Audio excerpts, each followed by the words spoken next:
Let's bow our heads, please. Dear Lord, we know you're with us.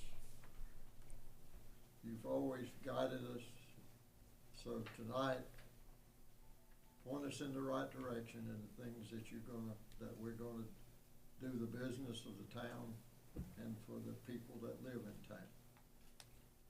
We love you, and we know that what we're about to do, that you will guide us and put us in the right direction.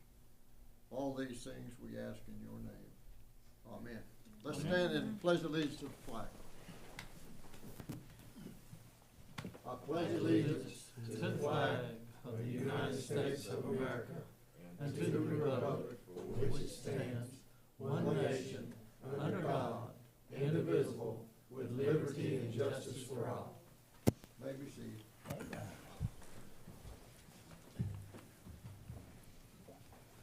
Happy birthday, dear. Well, thank you. You're very kind. Well, I read it in the News and Observer. They had a big picture right on the front page, said Maxine Holly's birthday. Well, you're very kind. Thank you. Happy birthday. Thank you. Happy birthday. Happy birthday. Miss Maxine, those cupcakes are from your son. He had those delivered today. Oh, okay. So everybody have one. I'll entertain a motion to approve the agenda as presented. I make that motion. All in favor say aye. Aye. Opposed, no. On the consent agenda, I'll entertain a motion for the two items that's there. I made that motion. All in favor say aye. Aye. Opposed, no. Department reports, is there any question? I believe we got the police and Derek. Oh, I've got 3 or 4, so. Any questions about the department reports? We're gonna add, Derek Barefoot on to talk about the fees. You've got a letter on your desk. So come forward, Derek, and make your presentation.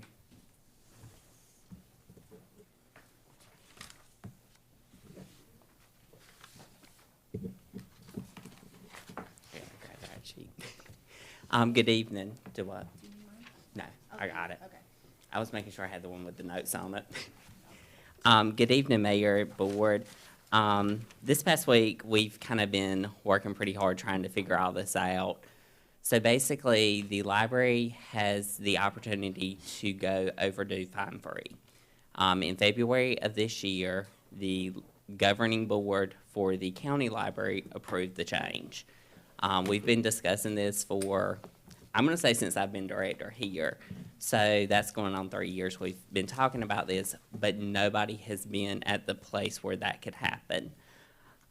So tonight, I'm actually coming before you to ask if we can go overdue fine-free. With that being said, the state is asking who's on board. So what they would like to do is like when everybody agrees, they're going to start working on the back end, changing policies and everything. And with that, if everybody's on board, it makes their life easier too. So with that being said, there are a few notes I put on here about why I think it would be a good idea for us to go overdue fine-free. And I'm going to kind of jump around instead of just looking at this. One of the big things I really want to highlight is when we say overdue fine-free, we are not talking about damaged books, lost books. Those charges are still going to be there. This is just going to be the 25-cent per day late fee.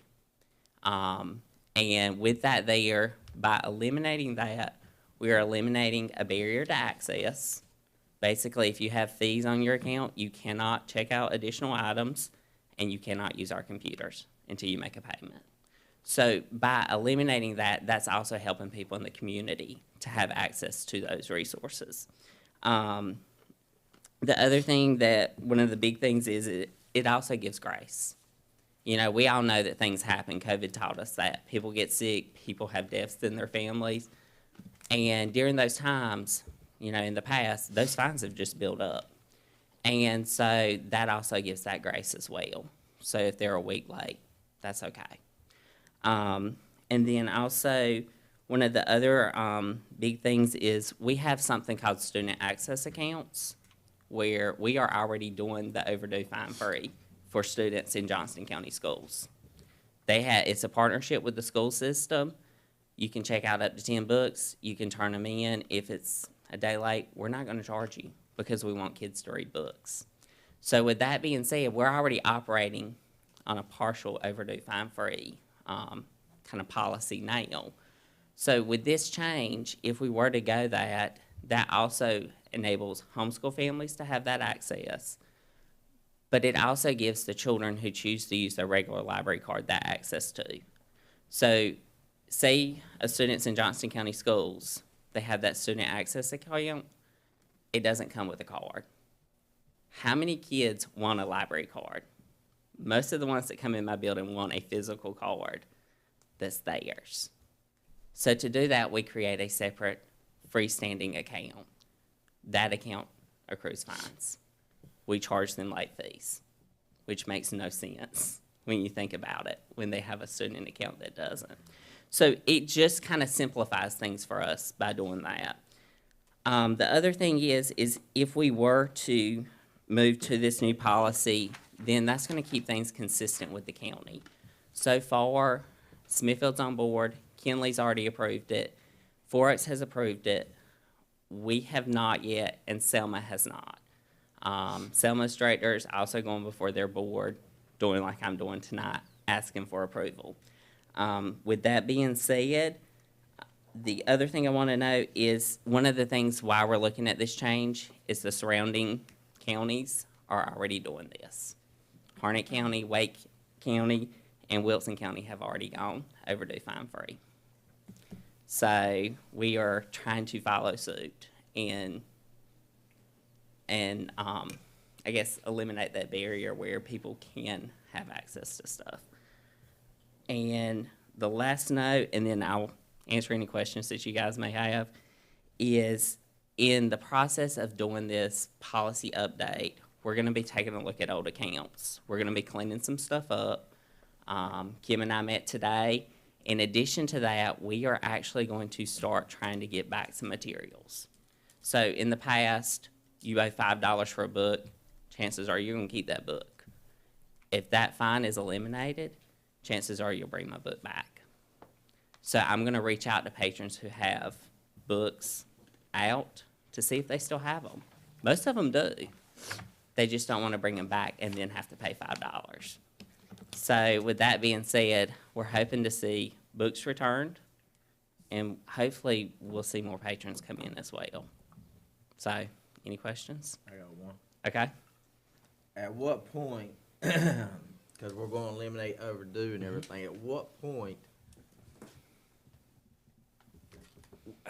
somebody's got a book out, there's not going to be no fine. I keep it for a year, 2 years, 3 years, 4 years, no fines. So what point? You see what I'm getting at? I on do. this? So after a certain point, and I want to say in Cardinal, it's 1 year. And after a year, even if you return the book, it still charges you that fine. That's what I was going to make sure. And so there are stipulations to that. Okay. So, and at the same time, you've also got to realize, like, after so long, it's going to mark it lost anyway.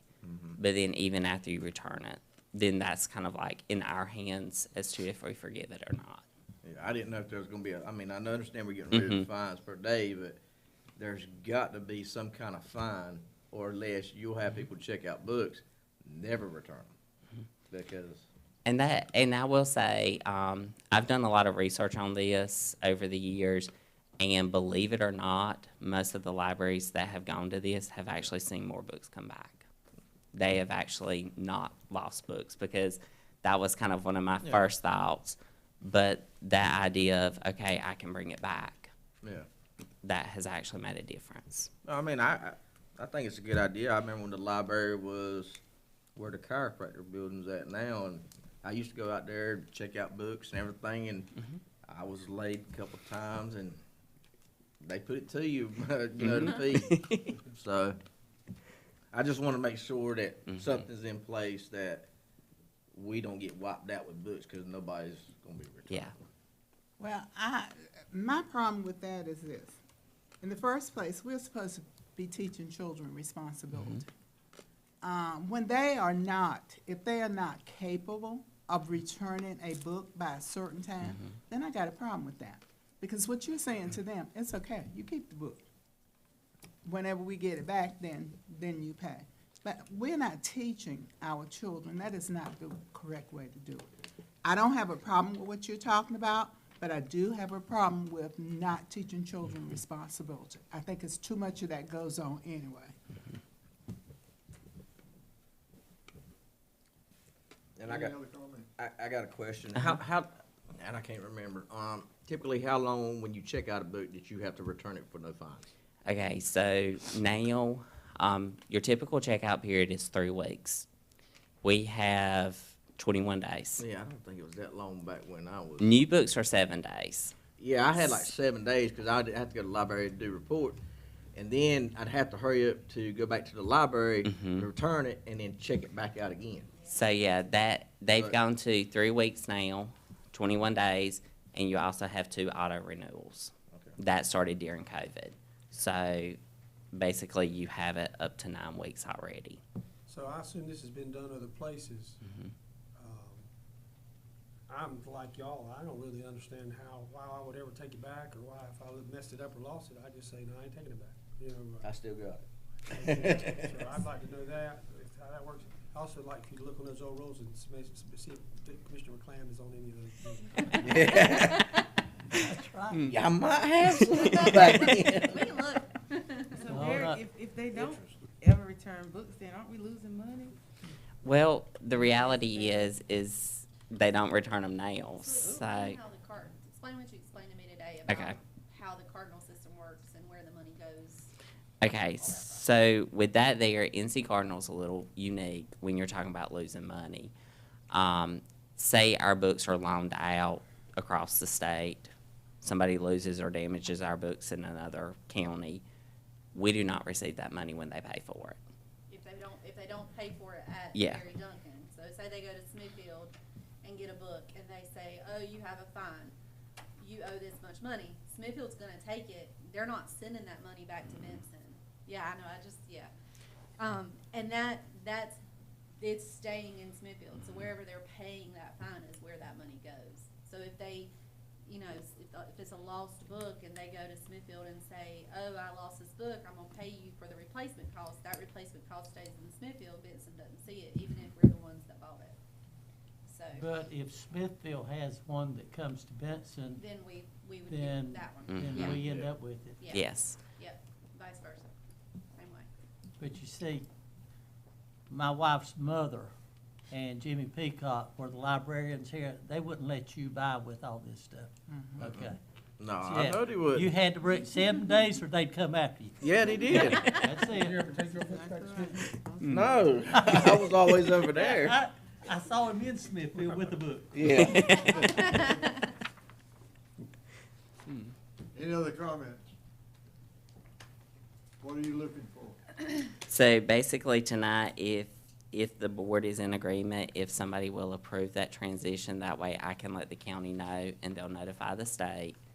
That'll start the back end work. And then Kim and I, and Angie will be sitting down working on some stuff as well, trying to start cleaning up some stuff on my computer system too, and getting some of the outstanding stuff back. You're running the show.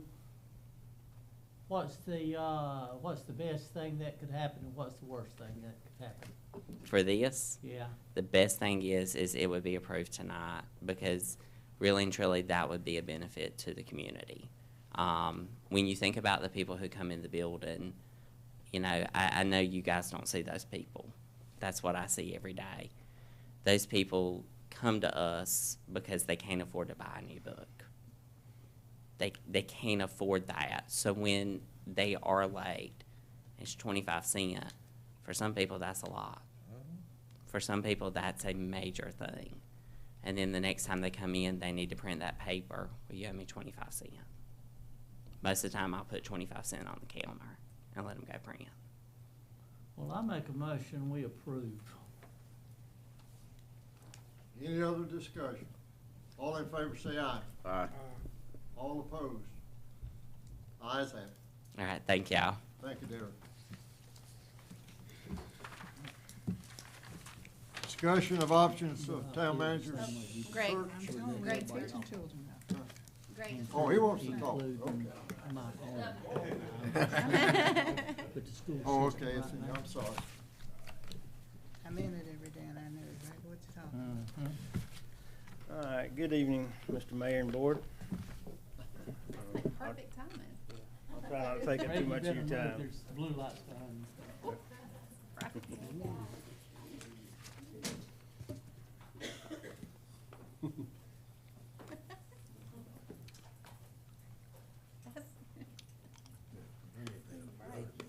Got a siren on there?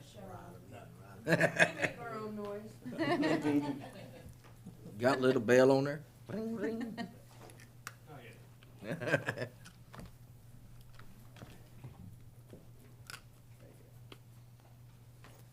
All right, well, here they are.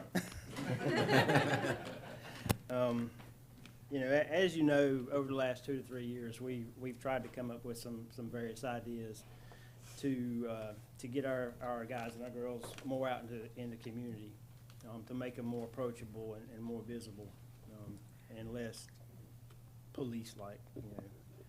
And one of the ways that I thought about making that happen was by putting them on a bicycle.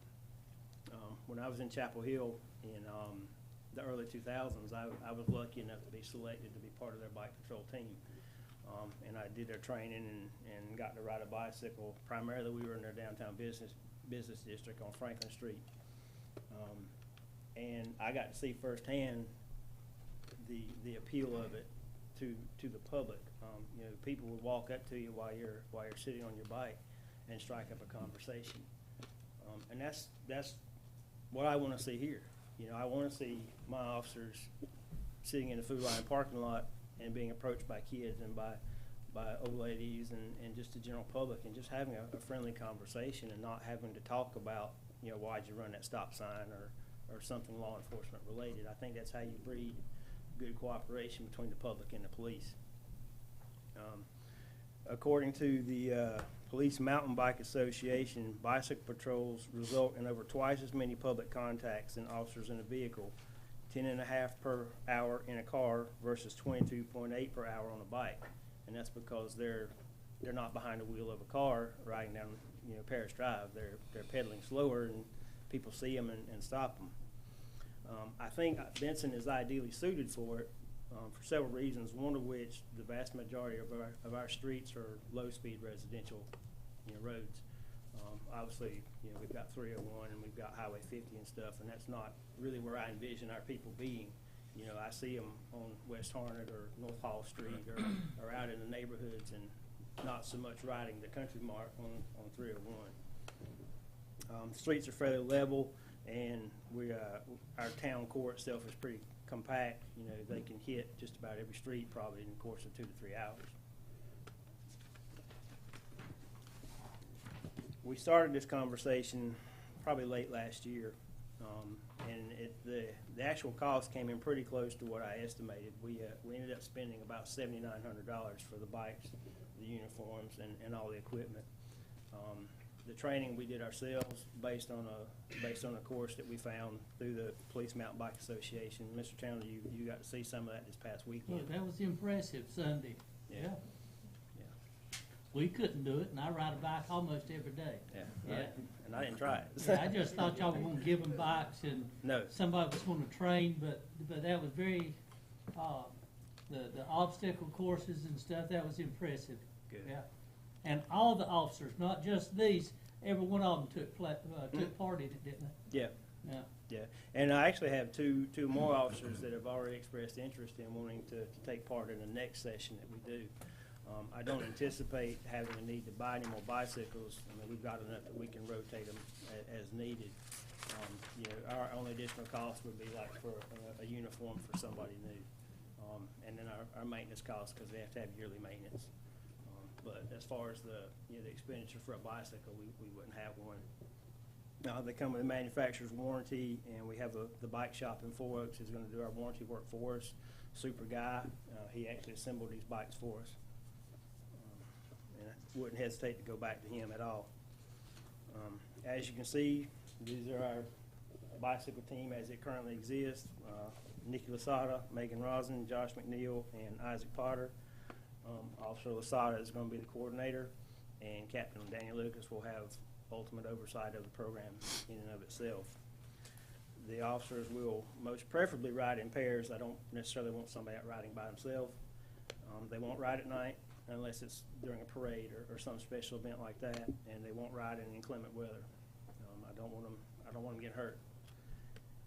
They've already received their introductory training, and as I said, the additional officers have already expressed their interest in taking part. What I foresee probably for this year is I'd like to see them at Mule Days. I'd like to see them at the Christmas Parade. 4th of July will probably be our first special event that they take part in. More than likely like in the IJ parking lot and RHA parking lots and somewhere up and down 301. The goal, increase the visibility of our officers to the public and make them more approachable, provide enhanced patrol coverage, create a specialty area for officers and applicants to pursue. Everything is recruiting and retention these days. And then improve health and wellness of the team members themselves. I'm sorry, I've not been going through my little PowerPoint here. Right there's an example of one of the courses that they took part in. That was a slalom course. That was part of the classroom training that we did. Lieutenant Brown did an excellent job with the classroom portion of it. He took the manual and designed a lesson plan in the PowerPoint that we used. That's another one of the slalom courses.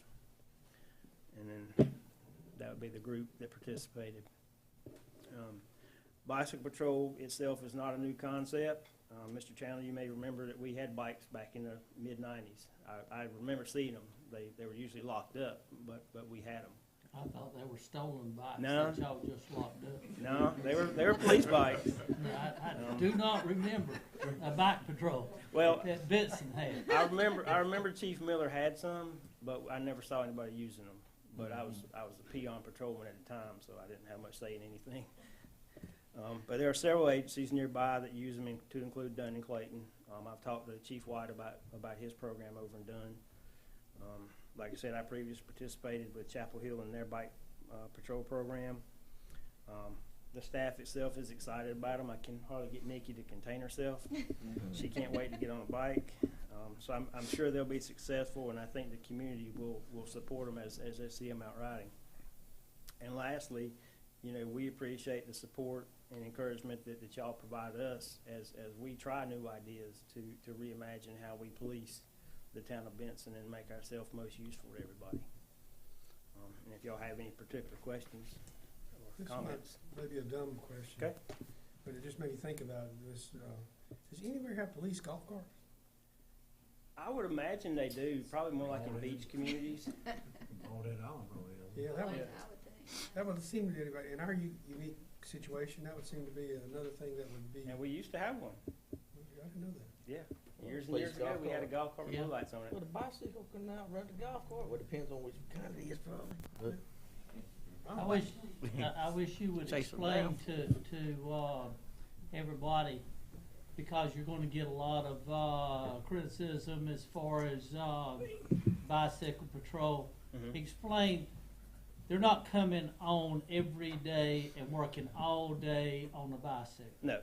They're No. going to do, What you need to the, tell them how much time that they're gonna be spending, and they're gonna be on patrol different times, yeah, what the plan is right now, obviously, they can't ride for 12 hours a day.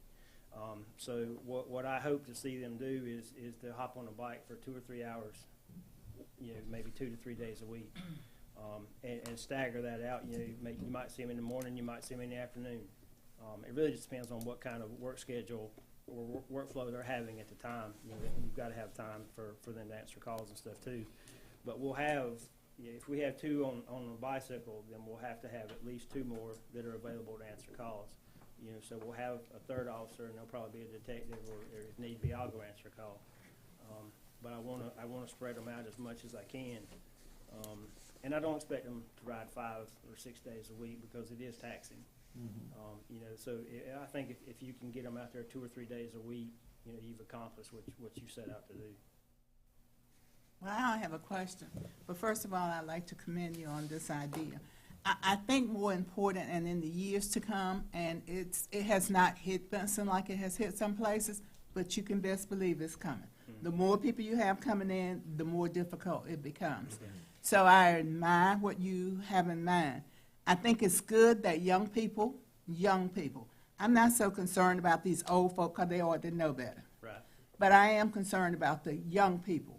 And I think it's good to see the young people see the officers and get to talk to them. And that bicycle is going to intrigue them. I Oh, can yeah. promise you that. Yeah. So they are more apt to come up and speak to an officer and start a rapport with them. And that's what it's all about. It's PR, public relations. That's Yeah. exactly what it's all about. So I commend you and your staff on that. I'm very happy to see this. Ms. Chandler, I wouldn't think they would ride in the rain and all those days, you know. No, I but some wouldn't think people that. said, where are you going, you're gonna have a bike patrol, and they're going to come in on Monday, Wednesday, and Friday, and ride 8 hours.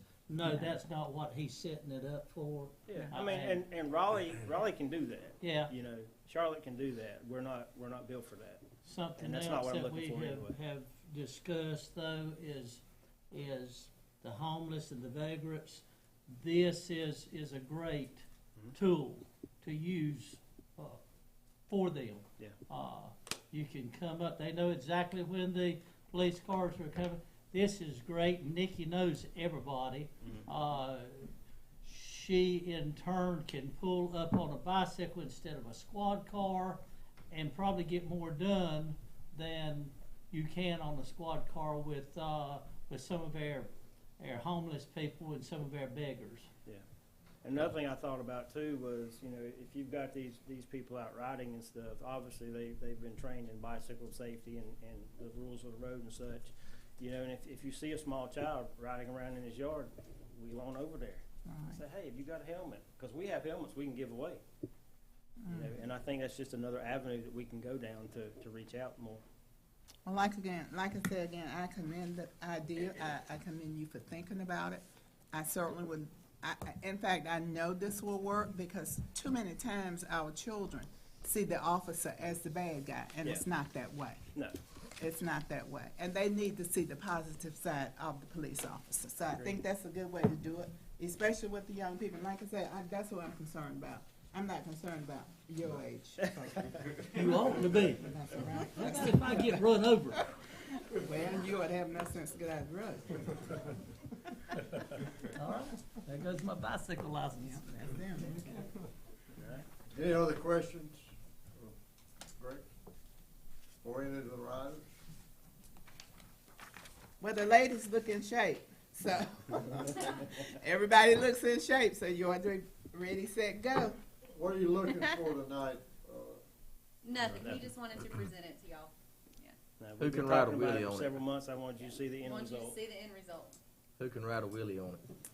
All of us. So I know y'all tried it. I would. But they are experts at slaloming between cones. Oh, and stuff. yeah. I have not seen Nikki more excited, so I thought it was a good opportunity to bring them out here and let y'all see it. Now, if you get out in my subdivision, y'all ride it. My next door neighbor, he is all into bikes. Uh-huh. Just to warn you. Okay. And he likes bikes, and I mean he's got real expensive bikes, but some of them are electric also. You can do both. So Okay. he might try to race you. So All right. Thank y'all. thank you.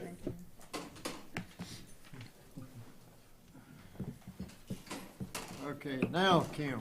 Okay. So at the last meeting, I had presented y'all with 2 proposals, and I was asked to go back to the league and ask what their proposal would be. The league does not actually do manager searches, but they did give me 3 other firms that I could reach out to and ask for their proposals. So I'm handing you tonight the original 2, and then there's 3 more: In Focus, GovHR, and the Mercer Group. So same thing I did the last time. I've read through it. I've highlighted the important stuff, but I've given y'all these to take with you till the next board meeting, and we can vote on it at the next meeting. Is there any questions of Kim before we move on? In focus is one that I see in here that we've had some dealings with. Mm-hmm. They're pretty good outfit.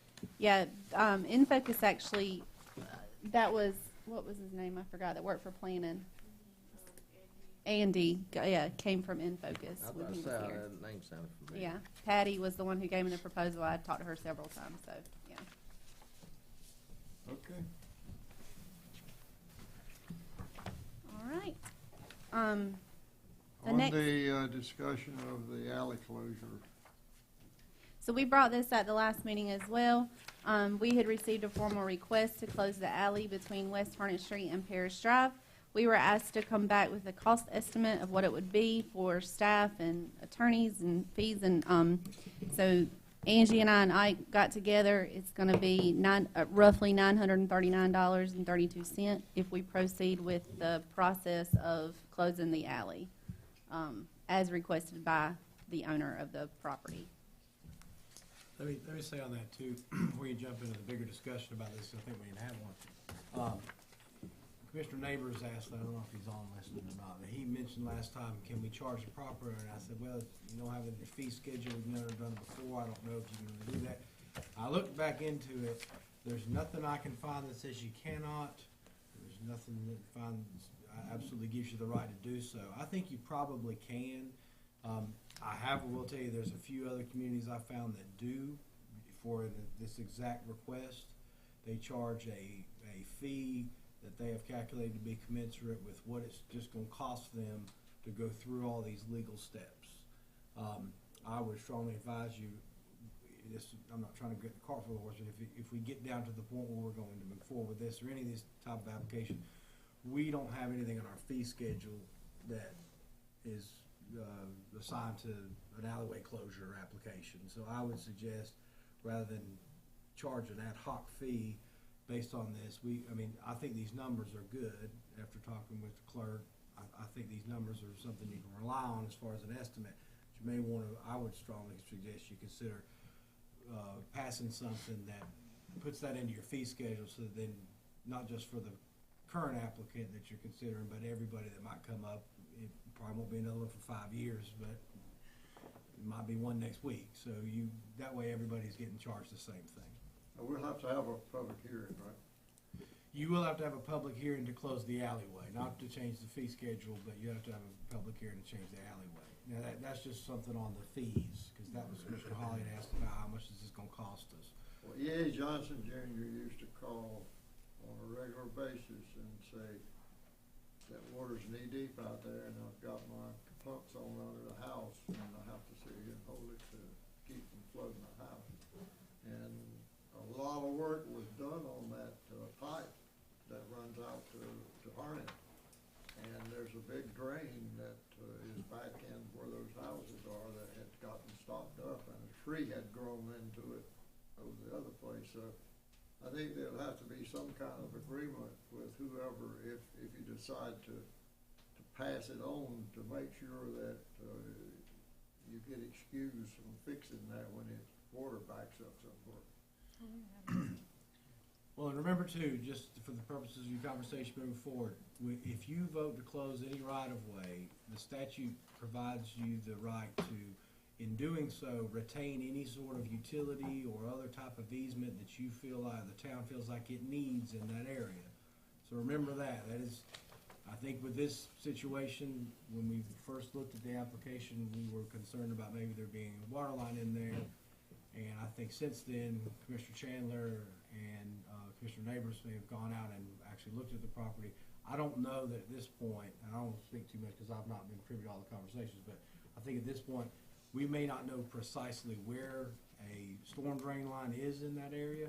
If it was simply in this alleyway that you were intending to close, you could say, well, we'll retain the right to keep the stormwater line in there. We'll retain a utility easement in that area. We'll close it subject to that. So we'll still have an easement essentially at the end when the dust settles. At this point, and Commissioner Chandler can speak to what they've looked at out there, but I don't know if you know, I do not know exactly where your utility lines are precisely. I We thought don't- we, There is one. we had discussion that Ray was gonna go out there with a ground penetrating radar. I think you He's, need to do that before you. he's do got that. Cause that, you'll be yeah. able to see the storm he's drain got and a everything. map. I sent you the map. Jeremy, Where was it? Jeremy and Ray have been out there several times, and I've been out there several times, and we're not sure whether or not we're going from Parish Drive to Hornet Street, or going from McClam Street, right between J. Don Johnson's house and Wilson Earl. Yeah, J.E. Wilson. J.E. Wilson's house. That may be it, or we may not have an easement. That has got to be checked on before we make any decision tonight to do anything. That line that the mayor is talking about, we don't know exactly where it starts. We did have, during Matthew, we had flooding. Right behind the duplex or whatever it is that Lloyd Earl Herron owns, that goes back to the fence. You've got houses, like 6 houses on either side, and it goes back. There's a 4x4 grade back there that goes into a catch basin that was completely covered up. Now, when that happened and it was uncovered and it started draining water, it didn't drain it that far. That's what Jerry is talking about. Matt got a crew in, and we had trees and stuff at that time growing into that line. Well, it was gutted out, and it was all taken to Hornet Street. This line, you have got big oak trees supposedly growing on top of this line. Not sure there is a line, and if we would come up with the easement that he's wanting, I don't even know that we could do what he said until, you remember Jamie Guerrero that I was. say the H&H study. we haven't Okay, done he did an anything. H&H study, and this was part of it, and I have not seen any plans to show us where this is. We may, until we see that study and find out exactly where the lines are, we can't do anything tonight as far as the town I goes. got the study that they had done. The study is laying out beside her, right outside your door. Yeah, I got the study right, I got the study right here on my phone. Well, Well, I think some of what Ray's looked at and Kim's give to me is showing a line it actually goes across that alleyway that we're talking about, right? I've not found anything, now that, when you should have this up where you can look at it, but we're talking about in the middle of a block, right? So in the backyards of both of these houses, here's Parish and here's Hornet Street, right? There's a line running down the back side of both lots, kind of in the middle of the 2 lots, right?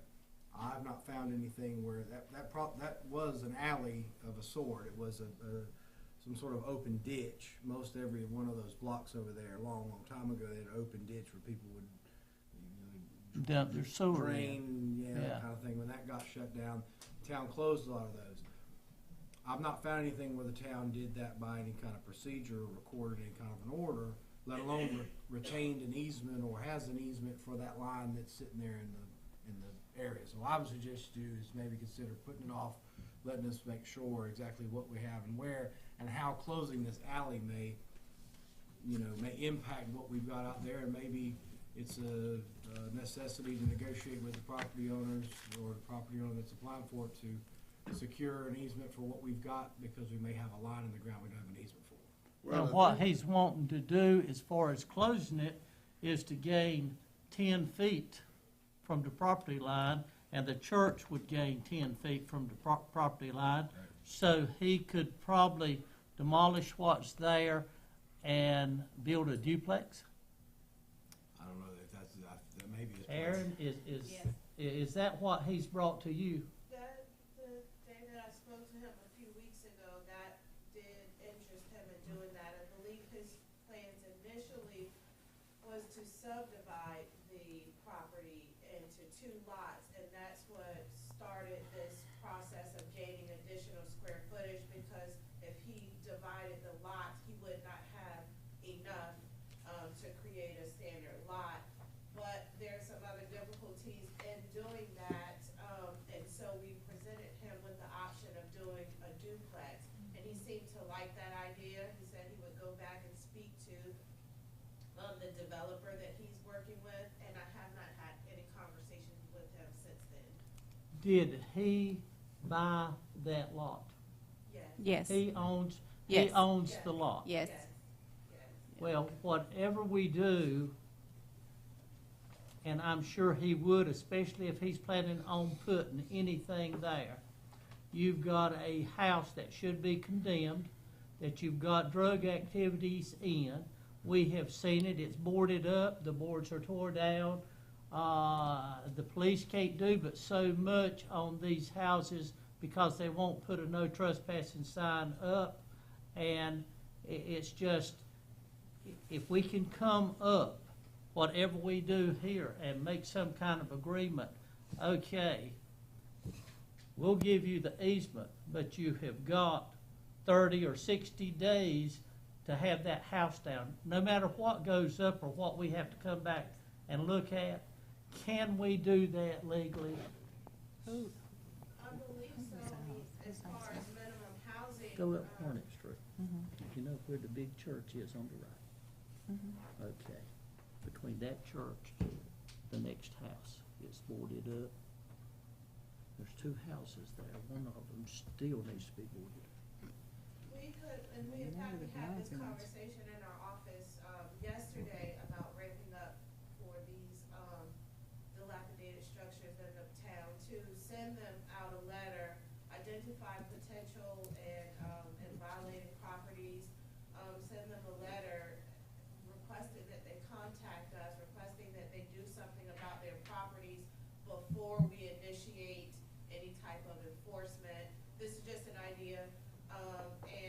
If they do not respond within, 30, 60 days, then we will begin code enforcement, proceedings. Now, we would have to legally go through that proceeding, and an order would need to be, established by the board, ordering the property owner to demolish it. And so that would be our remedy in that case, but we certainly can talk to him. Yeah, and well, I'm not and sure I think he would be all about that, but I'm just saying, as many as we have, we may have an opportunity here to get rid of one, okay? And if it comes up that the town owns it, and we're getting ready to give somebody an easement, to give them an extra 10 feet to do something, somebody said something about charging for it, don't charge for it. You get rid of that house, that's gonna be enough charge to have a lot until something new can go there. Right, and I think that's great. I'm sure I can speak to the legality of entering in any type of agreement that says you demolish it and we'll give you something in return. I don't know. Well, I don't You know. 10 foot? I wouldn't look at it as a quid pro quo like that. I would just say, there's sort of 2 different situations going on. You want to close the alley, you've got a dilapidated structure. This is the procedure we can go to enforce the removal of that dilapidated structure. This is what we are bound to do. If you ask us to close this alley, we could just deny it. It's not to say expressly that one's contingent on the other, but if we can sit down with the property owner and say, look, here's some things that we're gonna have to have. Number one, we're gonna have to retain some sort of easement in there, because the line where we'll conclusively determine this, but apparently where the line is going is not down the alley, but across it. It We're gonna have is. to need at least retain Across the the back. right to get there, maybe the right, not only to keep the line in the ground, but the right to get to it in case it ruptures. If that line is going across the back side of his property, we're really gonna have to need to get an easement, otherwise, this is not a common situation in town, and Tim was here to tell you all about it, and we've been working on these over the years. There's a lot of lines that are buried around this town where we don't have easements for them. So we would do well to see if we can negotiate that, and then finally say, now, this dilapidated structure, I think your plans are to rehab the property anyway. That would imply tearing it down. can we agree that it's gonna be done in a certain period of time, and then we won't worry about any kind of minimum housing enforcement? So if we can sit down and have a conversation, I think that's all possible. It's not to say that one's contingent on the other. You know, I wouldn't wanna categorize it. Well, that's what I was asking. I didn't know legally if you could even do that anyway. If we were going to allow them 10 foot and say with the stipulation that you got 30 days. And I really think that's why he wants it, to go ahead and get I believe that. that is the out case. and get it done, but, I think that'll. what if it doesn't happen? I think all these things can be worked out. Well, like Aaron says, if you agree to something and someone doesn't do what they agreed to do, you're still gonna have to go with the enforcement action against them anyway. But I think we'll be on common ground and mutual purpose here if we could sit down with them and say, this is what we kinda need to retain as far as easement rights, this is what we're gonna need from you, and then also, there's another sort of unrelated corollary issue on this property, when can we get the house torn down, that kind of thing. Well, do you feel like on this resolution right here that we need to get more details and do something? No? This is just giving us the clearance to move forward with all the things that have to be done in the general statute. So you're not passing the resolution tonight, you're just saying, go to the next step. That's all we're asking for Well, what tonight. you're doing with this is you're resolving manifesting your intent to close this alley, which will then move forward with public notice, run in the paper every week for 4 consecutive weeks, and then a public hearing, as the mayor talked about earlier, on the actual meat of the matter. Are we gonna close this alley or not? You'll have a public hearing, and then you'll vote whether or not to close it or not to close it. But we'll have more information at that time? I think you will. You know, you could do one of two things. You could say there's a lot of stuff about water or stormwater lines we need to make sure of. Some stuff about the property, we want staff to talk to the property owner and just table this again. Or you could say, well, we'll vote to approve this resolution tonight to move forward. The town will start noticing in the paper so that month or month and a few days out, whenever that next meeting is, at least 30 days or 4 weeks out from now, we can have that, and in the meantime, go back and work with the property owner. So there's really one of two things. Either you table this and we bring the whole thing back to you again, or you go ahead and move forward, and then we'll sort of work, we'll work in tandem with the public notice running, and at the same time, work with the property owner on these problems. Yeah, and there's, So the word intent is the correct word. Intent. yeah, Yeah, the resolution, the statute requires you to adopt a resolution showing that you have intention, the board has intention to do this. You cannot do it by law until you've run a public notice 4 consecutive weeks and then have a public hearing on it. So you couldn't close the alley tonight if you wanted to. Well, you know, the clock's still ticking on the destruct order, on what now? on that building on Railroad Street, and that comes that way. How many more days did he say he had when he bought it? He's talking about the Railroad Street property now. Well, the son has purchased the lot that you're speaking on in West Carnage Street. Right. And the father is reportedly, I haven't seen the change in the deeds yet. I don't know if they're still working it out, but, a hearing was held, I believe it was April 4th or April 1st, a few weeks ago. From that, the, building inspector sends out an order, a letter, with the letter, of determination, giving roughly 60 to 90 days, to move forward with repairs. There has been a locate called in on that property for clearing. They For- have for started y'all, clearing for out and gas? things like that. They work one day this week. If I with can the make a suggestion, Front end loader. I'm just- finna make a motion. Yeah. by all means. I make a motion that we table it until next meeting. I think that's probably the best thing, because you don't want to approve the resolution tonight and move forward, and then us come back at that public hearing and say, well, actually, there's some issues here. We probably don't want to close this, and then the property owner is here and everybody's prepared to move forward, and you go off a little half-cocked. So I think that's probably the best thing, if you want to say it, is let's make sure everything's ironed out with this water line, or this stormwater line, I'm sorry, and then we'll meet with the property owner too about these other issues. Motion on the floor to table motion, all in favor say aye. Aye. Opposed, no. All right. Tyler Douglas.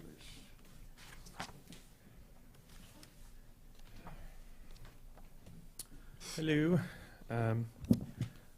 Several months ago, I was tasked with updating the website, and after several sales pitches and looking at stuff for months and months, I pretty much come to the conclusion that most everything that we would do follows similar price models.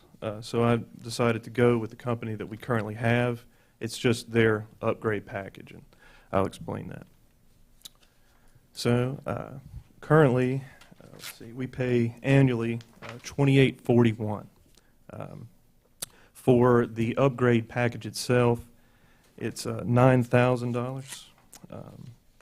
That includes consulting and kind of like getting together and figuring out the redundancies of the website, figuring out ADA compliance, stuff like that, stuff that we desperately need. That quote also, you'll notice at the bottom there, that $1,400, is an additional annual add-on that will, it's like the upgrade is spread out for the entire year. So in 4 years, we will be able to basically get the $9,000 package without having to pay that up front like this, like the one-time fee. So that'll bring the annual total to $42.94. And I'll show you, this is the project phases, if we were to go through. And that's some ADA stuff there. All this is in your packet as well. And this is, there's a few templates you can choose, but this is the one that I think would look a lot better. Nice big images, very simple navigation right there at the front, like a navigation bar. All the social media stuff there on the left hand, bottom left hand. And the good thing is too, it's still the same company we use. So all our documents, all our data, everything that we're currently using on the website is already there. So it's just a matter of getting it organized correctly. And like I said, removing a lot of redundancies and just making it cleaner and easier. And I figured going with the same company would benefit us in that regard too. And like I said, with the numbers here, we'll get this upgrade every 4 years. And I won't have to come to y'all for asking for $9,000. It'll just be built in. So we'll get a fresh look every 4 years as opposed to waiting almost 10 years and looking quite outdated in the process. So I think this is pretty much the way to go. Any questions? Questions of Tyler?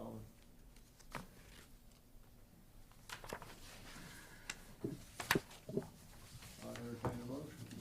Make that motion to approve. All in favor, say aye. Aye. Opposed, no. Thank you. Consider acceptance of COVID-19 grant in the amount of $10,000. I think that's Alan coming in the door. It's not, that was Aaron going out, okay. Alan's running a little bit late, but he applied for a grant through the North Carolina Department of Insurance for $10,000. It is COVID-19 relief money that they had. There's no match to it. He can spend it on, my understanding, anything that he deems necessary for the fire department. And he was asking for approval to accept the $10,000 grant from the Department of Insurance. What could you use this money for? He can use it for anything, he says. Anything? Anything Burnout fire-related, And it's no matching funds. It's $10,000 straight to the fire department. That was gonna be my next question. Was there a matching fund that we were responsible for, but it's not? No, ma'am. I make a motion we approve. Any other discussion? All in favor, say aye. Aye. Opposed, no. Consider approval of fence bid. Matt Smith. Yes, sir. Evening, everybody. Next phase of our VIS project is the fencing for the 2 ball fields. We had 3 bids come in, and they were $72.5 from Tebco, Fry Fence at $82.6, and Blackman's Fence at $85, $276. They all had the same the same specs on the fence. We're suggesting that we're recommending we go with the TEPCO at the $72,500. I make a motion, we go with, TEPCO Fence Company, 72.5. If you need a motion. Any other discussions? All in favor, say aye. Aye. Opposed, no. Thank you very much. Miss Joseph, Where did Aaron go? where did Miss Joseph go? She stepped to the restroom. We'll just wait for her for just a minute, please. Hey, Matt, how quick is this gonna happen? He has got most material in stock, so pretty much when I call him, they're gonna get us on the list and hopefully within next month or two, start at least. Yeah, I'm actually texting him right now. So I think that's one of the reasons why his quote was that much lower, because he had material in stock, he didn't have to go buy it. Yeah. So I think that's one of the reasons he can start quicker. Cool. Thank you. Yes, sir. While Erin's getting her things together, let me ask you a question, Matt. Sure. The parking that's been put on the street Yes. adjacent to those new fields, I noticed lately, every time I go by there, there's one white van that's sitting there, and there's usually two Not other mine. cars with them. Have you seen I've anything? not seen it, I've run by there and take a look. I know people park there, but I haven't seen one that stayed there continually. Is it there like overnight and everything? No. It's just the same ones as there all the time. I just wonder if they're selling drugs out of there. Is it a no parking up there, son? Is it no parking on that side? No. No, it's Oh, they won't. open parking on that one side. It's the angled parking that they replaced Yeah. Elm Street with. Yeah. I'll check, I mean, I can run by there. Okay, Aaron. Good evening, Mayor and Commissioners. It's good to see you all this evening. I'd like to do an overview and a training informational session regarding quasi-judicial proceedings. I thought this would be a good idea to initiate this conversation and this training because we will likely see more. We saw our share of it last year with several subdivisions coming forth. And so just to give you a more in-depth overview of how to conduct a evidentiary hearing through a quasi-judicial proceeding. So the goal is to help the board to thoroughly understand its role in making quasi-judicial decisions. And this evening I will provide an overview of what a quasi-judicial decision entails, explain the role of the deciding body, applicant, and witnesses, and how to conduct an evidentiary hearing.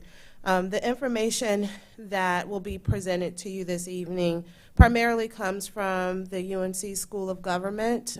They do have a handbook, quasi-judicial proceedings, and if you all would like a copy of that, I can send you a PDF electronic copy. Also, we do have access to their on-demand training module for boards, and that's something you can do on your own time. Click through them. They have many different modules that involve land use decisions and types of decisions that you might incur. So I can send you that as well. I couldn't really pull it up here for some reason, so I just go over this presentation with you all. Excuse me, getting over a little cold.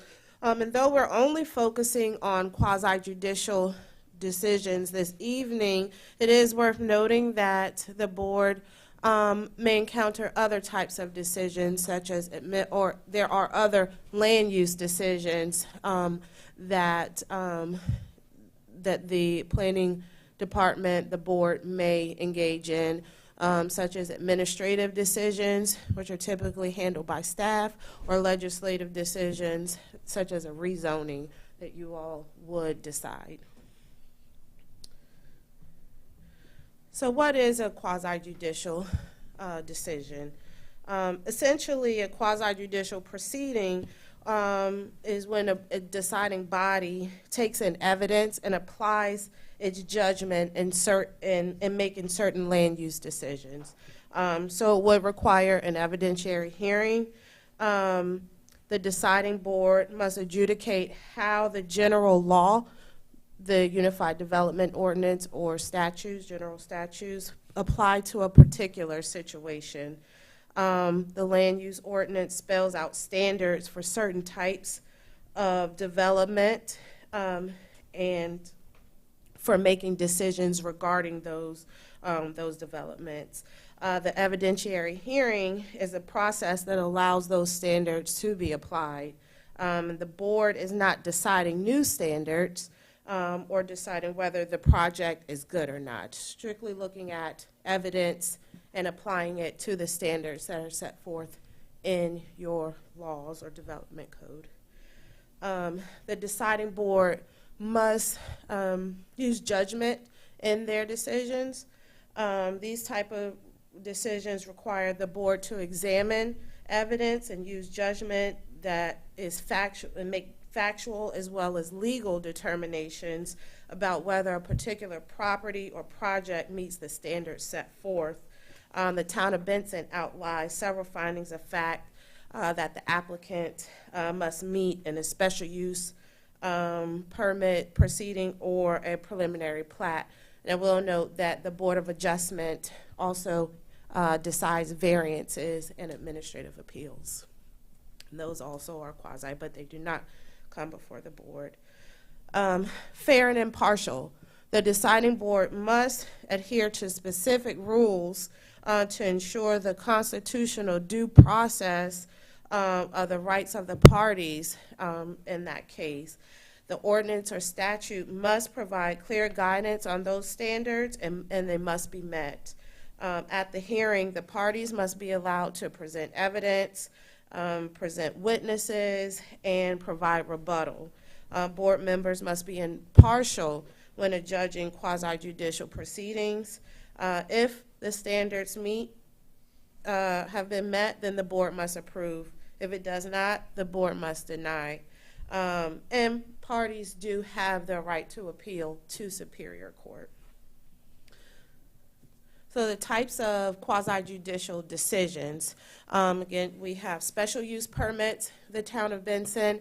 So that's typically when you're seeing your manufactured home. That's a very common one that we have at the town of Benson. I failed to state that it used to be called conditional permits, but now they're called minor special use permits. And the Board of Adjustment hears those as well. Those are for accessory dwelling units, allows a Class B occupation at a home. And this is all coming from our local ordinance. And so with a special use permit, you're ensuring that the project is in harmony with the surrounding area, is consistent with applicable plans, not harmful to neighboring property values or public health and safety. So that's really a common standard that's applied when you have special use permits. Now with variances, Board of Adjustment, they're really looking at an undue hardship.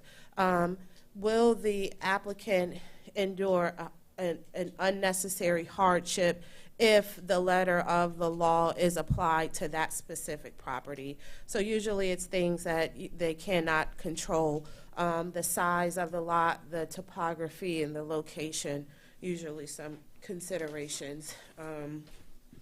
And also, if the variance would be consistent with the spirit and intent and purpose of the ordinance.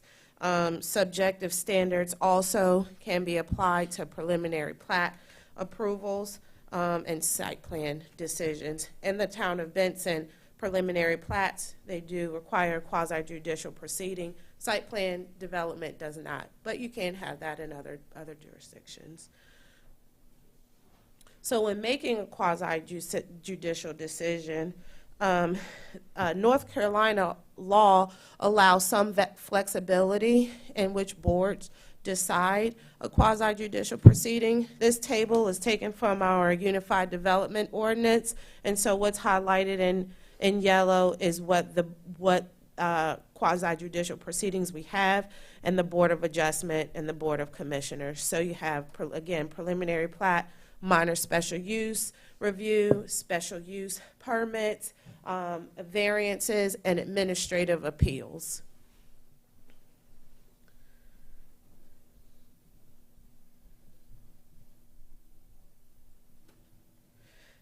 And one important note to make is that in general, it is advisable for the governing board to focus on legislative actions and to allow local government staff to handle sort of that ministerial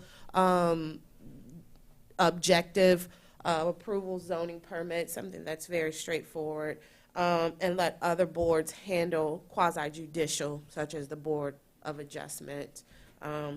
We do have a historic preservation committee on the books, but we don't have an active commission or a local ordinances that would enforce any type of historic preservation certificate of appropriateness. But though when you do have those type of commissions in your jurisdiction, those proceedings would also be of a quasi-judicial nature. So the deciding body can be a governing board or an appointed board, but the deciding body is the decision maker. Board members must review the evidence in the record. They must critically evaluate the credibility of witnesses and the weight of the evidence. They must determine the contested facts and apply those facts to the standards to reach a decision. And through this process, the board must adhere to those certain rules or procedures and should be knowledgeable about those rules. They have a legal obligation to remain impartial during the entire proceeding. The chair also, or the mayor, has a very critical role in this quasi-judicial process as well, proceeding. He calls witnesses according to the rules of procedure and ensure that the witnesses give testimony and stick to the relevant facts of the case. The parties in a quasi-judicial hearing are those individuals with an interest in the outcome and have standing, and you'll hear that word a lot. Does this person have standing to act as a party in the case? And standing can include the applicant, it can include the property owner, but it also may include neighbors who would suffer special damages from the outcome of the case. So before an individual gives testimony, and Ike has done a wonderful job, we've seen last year, with that type of action of establishing standing. There's not always a foolproof way to establish standing of an individual, but there are some critical factors that you can take into account, and that's really proximity to the property in question, location of the property, and proximity. I'm sorry, I lost my place in my presentation here. Karen, can I say something about standing? Yes, please, because standing's a really good legal one. Standing is really important. Yes. Standing, if you went to law school, you'll learn to spend weeks on that in constitutional law class and in other classes too. Standing means you have some sort of fight in the issue, you have some sort of position on that. If you recall, we've had these quasi-judicial proceedings, and there was one where I sat where Angie was sitting, and I asked a lady who wanted to come up and give testimony questions. And because the reason I did that is because she didn't have an attorney. The other side had an attorney, but this being quasi-judicial, you're like a set of judges. And it's not for that other lawyer, just like in court. Just because you don't have if Max doesn't have a lawyer and I'm representing Kim, it's not my job to help Max out. We're quite the opposite, right? So he didn't have his own lawyer. He didn't know, but you get into this very awkward quagmire where Max doesn't know that he's supposed to just demonstrate to you that he actually has a stake in this issue. He's just not some angry person in town that doesn't like this. And so that's what I did, and it's typical for town attorneys to try to do that, to assist people, to say, let me try to ask you these questions. Then the other party can object. You ultimately determine, do you or do you not have some sort of actual potential harm that could come of this, or are you just someone who doesn't like it, right? Because in a quasi-judicial hearing, it's not enough for them to just say, I don't like this, I hate it, I don't want them to build it, I want it to be open space like it's always been. Well, you live across town, and you drive by it every day, and all that's well and good, and we appreciate that. My opinion on that is you generally will give people a pretty wide amount of latitude. The problem with having somebody in a quasi-judicial hearing come in and give too much testimony when they don't have standing is that's good grounds for appeal on the other side if you were then considering testimony and evidence from somebody who had really no standing to provide it to you, right? Their evidence was not relevant because they don't have standing to give it. They don't really have a right to get up there and talk. So that's that concept of standing. Ultimately, you will determine, and if it gets into an argument between two sides, they'll go into all of their reasons why they think they have standing, and it will fall to you. The mayor, as the chair of the board, will say, what's the board's position on this? And then ultimately, if it comes down to, you'd have to vote. Do they or do they not have standing? Do they have enough stake in this issue where they should be able to testify like a party to the action, or do they need to just sit down and not testify? And it's obviously it's a big issue. It's a threshold issue. You don't want to just dismiss people out of hand. You want to let people have their say. But unlike a rezoning situation where you literally are supposed to let everybody get up there and talk. This is you can pretty much let them talk about whatever they want, even if they're not even from here. Of course, you can take that into account if they don't live here. And if they're nowhere near this property and they want to go on and on for their allotted time for about whatever they hate about it, you let them talk, and then you can make a decision however you want. With this situation, they have to have some stake in the issue, and that's that concept of standing. It's complicated, but that's one of the biggest issues that boards can get into with these type of things. Exactly. Yep. It's a good thing to really focus on these. It is, because with someone that does have standing and it's been established that they have that standing, now they can cross-examine witnesses, they can challenge the impartiality of board members, they can appeal the decisions to Superior Court or to the Board of Adjustment. So they do have power, and you do have to give them their opportunity to present their case and be a active participant of the case. And just right on the back of Ike, our great attorney here, and we've seen in the past where applicants can't have their attorneys present to present the case for them. Now, they should not be giving personal testimony or factual testimony. They really should be presenting. But if they are, then they would be sworn in just like any other witness. But typically they're there on the behalf of the applicant to present the facts, to cross-examine witnesses, and to provide any rebuttals and submit any evidence into the record. And sort of also what Ike is saying about witnesses, that they can serve and be experts in the evidentiary hearing. And so the applicant may call a variety of witnesses to testify on his or her behalf and can be cross-examined. The board can also cross-examine and ask questions of the witnesses. Now, staff coordinates the process, and usually staff is the initial witness to be called.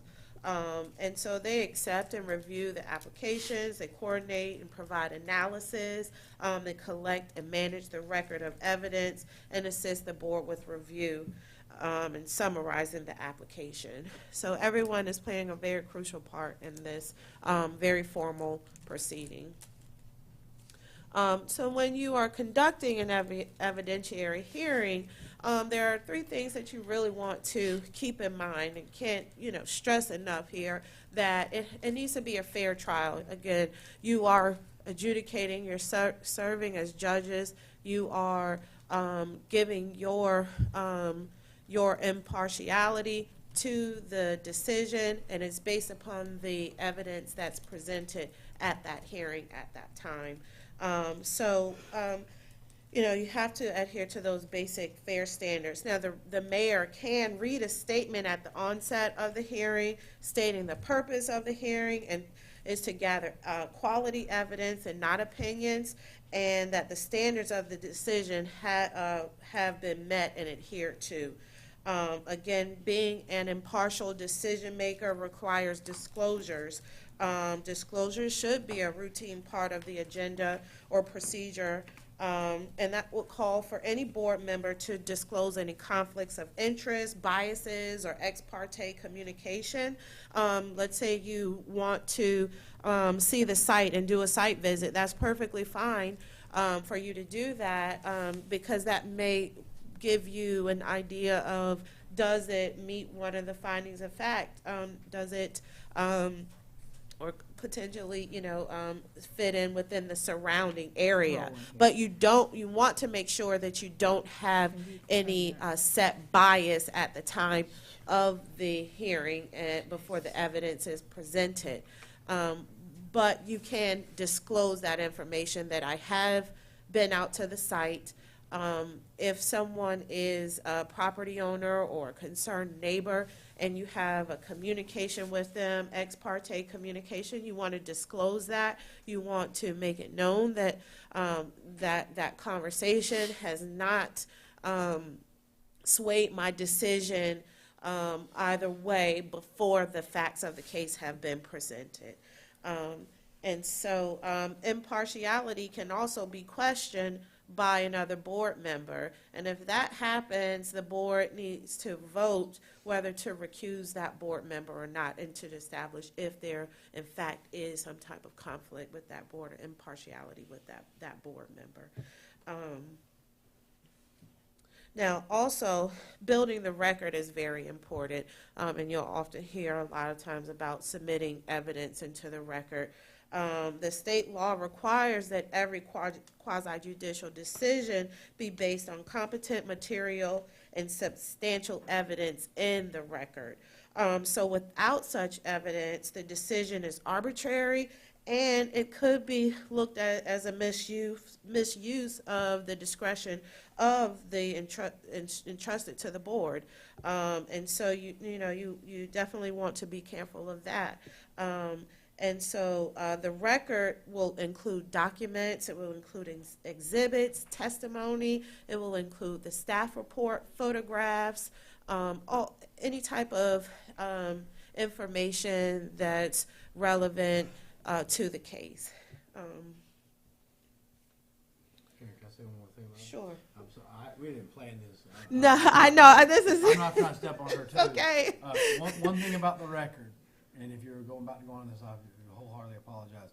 Remember one thing: if you are appealed to Superior Court, it's not like an appeal de novo. I don't get to go up there to Superior Court and re-argue this in front of the judge. The only thing that happens is the entire record is certified by Angie, and I take it up there to the Superior Court judge, file it with the clerk, and it's given to the judge, and they review all the transcript, minutes, records, evidence, testimony, everything that happened in here that night, and then they make a determination as to whether or not what you did was fair, right, balanced, and non-arbitrary, like Aaron's saying. So remember that the record is incredibly important. Sometimes you might have somebody come in and they're not represented by counsel, and they really don't know what they're doing. And I probably feel for them more than anybody in the room, because I know what they're trying to do, and maybe they have a good, but they don't know how to get there. And it's almost, I look at it, and I think other municipal attorneys do too. We almost have a duty to try to kind of, myself and Aaron, to get them to provide, because you've got to have enough evidence that you hear in this room in that hearing to support what it is they're asking you to do. If they just come in here and say a few words and have a picture of what they're trying to do, it might be the best thing, and you might all be for it, but you really don't have good evidence to approve it, and you might get appealed two weeks after the hearing by somebody that wasn't even here, somebody that had adjacent property, and we're going to be in hot water in court because we didn't really have enough evidence, even though there could have been enough evidence, but they just didn't know how to present it. So that's important for all of you to remember that if there's just a real limited amount of information, we almost need to tell the applicant, like, you need to submit more substantiation as to that you qualified and checked all these boxes that's required by our development ordinance, because that's really super important. It is. When it goes back to the court to be, if the attorney that filed the writ is, puts a release in before it gets to the court, does the court still look at it? You mean similar to what happened before, right? So if they file a writ of certiorari is what it's called. It's the same way people appeal to the Supreme Court. It's kind of the same thing. You can't go up to the Supreme Court and relitigate your case. You just get to go up there and argue that something happened wasn't right down at the lower level. So if what happened before where we were appealed, but then we went back and they reapplied, sort of amended their application and reapplied in a different way with less lots, then of course, if they withdraw the repeal, they're the master of that in the sense that the appealing party has the right to either keep going with it as long as they want, all the way through to a decision, or if at some point they want to withdraw it because they end up working it out some other way with us, which is what happened before, or they just want to throw up their hands and forget it, then they can always withdraw that. Well, I haven't gotten a release back for that. Yeah, they dismissed their case. They dismissed their appeal on that. They filed The voluntary clerk dismissal. did. The clerk, the Tillman Pope, the attorney for the applicant, filed a dismissal. I need to get a copy of that, Okay. because I've got to file one. I can send it to you. I might have it right now. And I won't go into detail again about establishing standing, but again, just to reiterate and what I explained to you all, how important that is, and just remember that it's an aggrieved party that has an interest, proximity to the location, which doesn't necessarily grant automatic standing, but will their property be harmed in any specific way? Will traffic, stormwater, property values, a lot of times those can come into play to say that their specific property will be impacted. And now they have to certainly show that and prove that, and also may need to rely on expert testimony to prove their case on that. And the burden of production. The burden of proof is on the applicant. Again, substantial, competent material evidence. The applicant must present enough evidence to conclude that the standards have been met. So if you ask, okay, what is competent, what is material, what is substantial? It's sufficient for a reasonable person to say that the standards have been met. Again, if you as the board decides that the evidence has not been substantial, has not been competent, substantial, or material, then you are obligated to deny the request. If competent, if it is sufficiently trustworthy and reliable, that is legally fit and acceptable for consideration by the board, and then material, if it shows that one of the standards are being applied, substantial, if it is relevant and something a reasonably minded person with sufficient regard as sufficient to support a specific conclusion. And so that's really what you're going to be looking at and focusing on based on those standards. Now, in our ordinance, you have different standards. With the special use permit, there are about 8 standards that needs to be met, or findings of fact. With the variance, there are maybe 7 that need to be met. With the subdivision, preliminary plat, there are 4 standards that you're looking at, or findings of fact that you're looking at.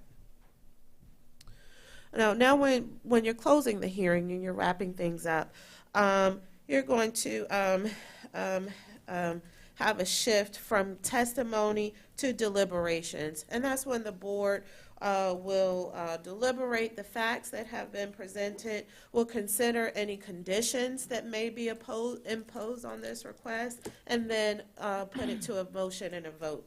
And so at deliberation, now the board can leave the hearing open, and it is, a good idea, practice, to leave the hearing open in case you want to continue it to another date, or if there may be some questions about some evidence and new evidence needs to be added to the record. Once the hearing has been closed, there's no new evidence that can be submitted for the record.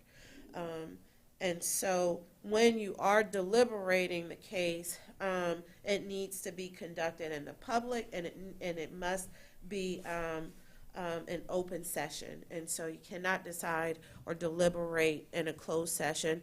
Very narrowly, there are some situations where you may be able to do that if you need to consult with your counsel on any type of legal matter, but it's very limited to that.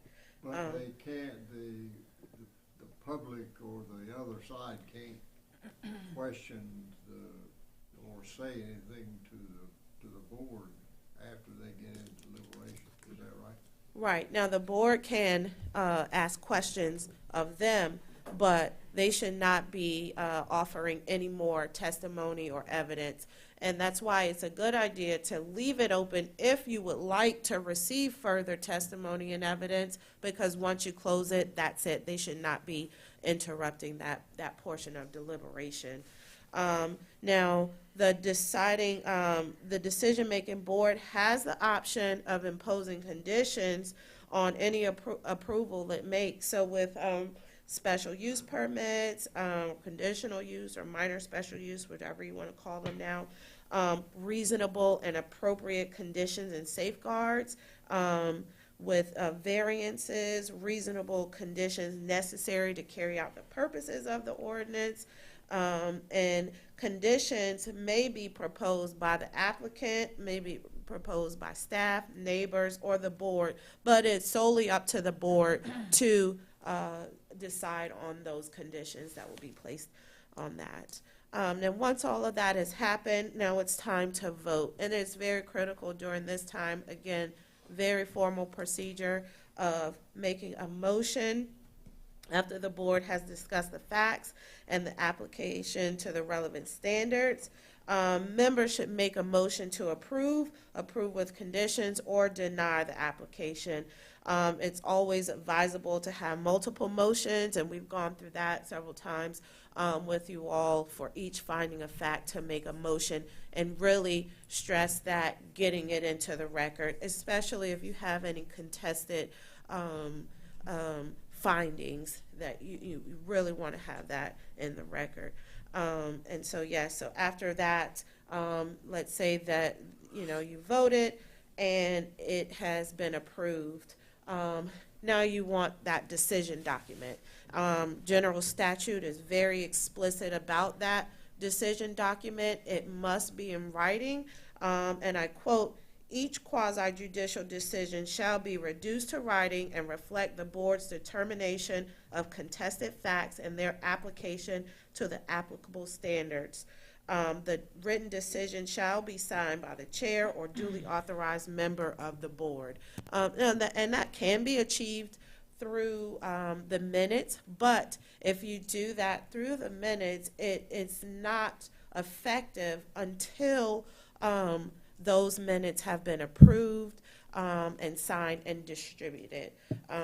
And also with general statute, when there's something that's really explicit in the law, you must adhere to that, but the local jurisdiction can have their own standards as well. So we do, in our ordinance, require that the letter of approval is sent out within 60 days after approval. We've had an order established for subdivisions after they have been approved, a very formal order of that decision. And so it's really up to the board how, again, in their adopted rules of procedures when conducting these evidentiary hearing cases. I don't believe we have any official adopted rules of procedures, but that may be something that, that we can consider and to have as a guide for ourselves.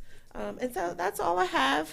Sorry, it's probably not a very exciting as those bikes that came in here this evening, but I feel that it's very important. I want our board to be very knowledgeable about what's going on and make the best decisions for the town. It would be good if you give us a copy of what you had. Yes, I'll email you the had, handbook. You had given me, the steps to follow, Mhm. and that, this ties right into that. Yes, I will email the handbook. I have the PDF version of the Quasi-Judicial handbook. And again, we still have access to the on-demand modules, and there are many different modules. And I'll send that to you all. It's you have to authenticate it with the passwords. I'll send that to you all, and you can go through it on your own time. And if you would like, I'd be more than happy to have these type of informational training sessions with you again, if that pleases the board. But if you have any questions, I'll be more than happy to answer. Me or Ike can tackle it. Anybody have any questions? I don't know if it's a question really, or just blurting out of some silliness, but during the one where we approved 100 houses, to start with, I truly saw a traffic problem when one was coming out on a big highway and one was coming out in a neighborhood. Mm-hmm. There were going to be 100 cars going this way and 100 cars going this way. And I was told that the traffic expert said no problem. And I guess my question is, what if there is a problem? Is the traffic expert that brings himself as a bona fide expert, does he have any culpability if what he says is not true? Probably not. Probably not. It's kind of like, remember, if you want to, one sort of guiding principle as we get into these is, you're like judges, and this is like a case, and you're hearing all this evidence, and then you're going to make a ruling. If a year later, come to find out some of that evidence wasn't absolutely valid, or the expert opinion, in that case of the traffic count study, or the traffic expert was false. Ended up, maybe he did it in good faith and used the industry standards, but it just ended up being wrong. Mm-hmm. Just like a judge in a courtroom that's made a decision, you can't, the court can't, or the town couldn't go back on its own and say, well, no, what you told us ended up not being accurate, so we're going to go back and unapprove that, or something like that. Now, parties that were aggrieved could maybe bring an action if indeed the traffic was, way worse than they thought it was, and the town might have some ability to take some action to require that be addressed. But as far as saying, well, now what you ended up telling me wasn't true, now if they lied, remember that's one of the reasons why they're all sworn in. That's one thing I mentioned too. Come in here to rezone something, we don't make anyone swear in. You come in here to get like a plat approved, like you're talking about, and that's the one everybody's going to remember. They all have to be sworn in, and they're testifying under oath. If they lie, that's a crime. That's perjury. So, but if they just goofed, or they thought it was, but it wasn't, I don't know that you'll have any redress to really go back against them. So as quasi-judges, we should make sure and try to get some people on the record. You absolutely want to get them on the Definitely. record, and in that situation, the applicant was giving you a lot of information to say it was all going to be fine. You had your concerns about it. Now, but the board's sitting here as a judge. It isn't a judge. You can go and seek more data if you feel like you need to. That's absolutely something that's proper. But you can't manufacture it in here as the hearing's going on. Right. So if the other side is either there is no other side, which is common enough. There's no other side. There might be a couple of neighbors that come in here to see what's going to go on, and they don't like it, but maybe they don't even get up and say anything. If you feel like there's a concern, but there's no other evidence out there to substantiate your concerns, the proper thing to do at that point is that we need more information because we have a concern about this. We're not denying it, but we're going to leave these proceedings open. We're going to ask for, and really, at that point, the applicant starts to see things getting sideways, and they kind of want, what do you want? Say, well, I want more proof of, say, the traffic issue. I want more. And they're going to come back with that traffic study. After that, what more can you really do? But whatever the issue would be, you do well to ask for that information, because once this information's all coming to you in the hearing, you got to base your decision on what you heard that night or in those hearings. And you can't say, well, now I know good and well, unless you heard it tonight, you know, unless somebody testified to it that is, gave you competent, relevant testimony that after that, you can't really just have a hunch. Well, if the person's not liable, you know, for what he says, you know, one of the things, and maybe I'm conflating more things too, but, and maybe this was at the planning board meeting on that same thing, but, you know, nice neighborhood man that we all know would get up and say something, and the lawyer would just, he seemed to be the one making the decisions. He would say, "Are you a certified traffic planner?" "No, I'm not." "Well, then you can't speak." How the hell is he telling me he can't speak? Well, and if you recall, if I'm remembering the same here in yours, it wasn't that attorney was doing their job. And I'm not saying that because I'm a lawyer too, but that lawyer's doing their job. What he's doing, just like he would do in court if he was representing you, he's trying to undermine to you who will make the decision as these quasi-judges that this testimony really isn't based on any expert understanding of the facts that he's testifying to. Therefore, you should discount it, and you shouldn't give it any real weight. And if you do, he's building a record that when he appeals you to Superior Court in that writ of certiorari, he's going to point to that and say, "See, I put right there in the record, there was testimony. That man testified that he didn't really know very much about what he was talking about, but that board went along with it all anyway. And my witness came up here, and he testified where he went to college and all these degrees and certifications and expertise and years of experience he has, and they went against it." So that was why he was doing it. And look, in those situations, you still let them give their testimony. Some witnesses, the fact of the matter in court or in these rooms, some witness is going to come up and they're going to be just like ironclad mountains of evidence that just tip the scale, literally, without using a legal pun here, but I did. Some of them are going to come in and they're going to kind of add a little bit, and you're going to think, well, I don't know if I really put a lot on that, but they said their part, and I'll weigh it in a little bit. Some of it's a feather and some of it's a lead weight. You know, so it's not to say they cannot speak, but it looks, I mean, if you go into court, that's why people hate it. And I understand. You go in there and lawyers are mean and they're being ugly to somebody. That's their job to do that. He's trying to rip that apart and make it look less important to you and then be grounds for appeal later. So it's not that they're trying to make the other person look like they're a fool and need to sit down. And so when they go to appeal, you're not there. No, I'm there, and You are there. we'll You're making our side of the story. right. Think of There like is- the Supreme Court when those lawyers go up. That's an imperfect example, but it's pretty close. You don't get to go back up there and relitigate. You don't get up there and put on evidence, or new witnesses don't testify. You have this record that comes in. Everything that was said, we record these meetings. The recording would be part of that. Everything, all of the papers that was submitted, Aaron's opinion, our UDO ordinance, everything that could possibly was brought into that meeting will be before the judge. And then I'll get up there and say, here's why what this board did was legal. See, they considered this. There was evidence that showed. And remember, you have the right to weigh the evidence out and go, no, I don't like that. I'm not approving it. I don't think it meets the standard that we've approved. Or, on balance, I think that's right. I'm going to approve it. I think they've jumped over the hurdle that they're required to. But where you're going to get in trouble is if you don't have any evidence for what you said. My job in there in defending your decision would be, here's why this board made this decision. There was plenty of evidence in this record, Your Honor, sustain what the town of Benson Board of Commissioners did. The appealing party is going to say there was no real evidence for what this board did. They just went off half-cocked. They did whatever they wanted. It was arbitrary. Strike it down and make them go back and do it over again, or order what I want, which judges I don't think generally would want to do that, but they could remand it back to you and make you do it over again. So although they could just say town of Benson was dead wrong. There was no reason why they denied this application. I'm ordering them to approve it, and I'm sending it back down to them to do just that. They could do that. But most likely they'll just tell us to do it over. They'll tell you to go back there and say, if you feel that way, if you feel like there's issues with traffic, say, there was nothing in the record that really showed you that there were.